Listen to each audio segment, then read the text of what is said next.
इब्तिदा है रब्बे जलील के बाबरकत नाम से, जो दिलों के भेद खूब जानता है।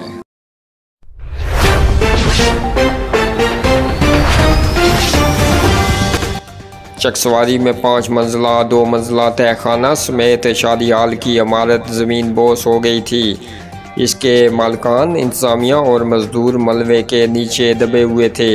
अमदादी कार्रवाइयाँ दूसरी रात भी जारी रही। इस दौरान 21 अफराद को बचाया गया।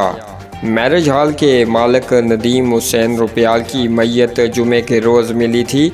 मरहूम की नमाज जनाजा हफ्ते को अदा की गई है। रुपयाल शादी हाल की इमारत गिरने के बायस 3 अफराद जाँ बाक हुए, जिनमें शादी हाल के मालिक चौधरी मोहम्मद नदीम रुपयाल और इनका बेटा भी शामिल है।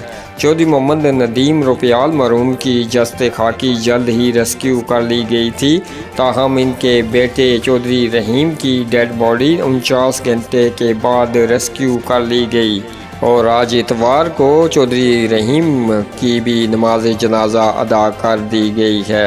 अल्लाह ताला महरूमियन की कामल माफ़रत फरमाए और इनके अजीज़ व क़ारिब को सब्र और जमील अता फरमाए। आमीन।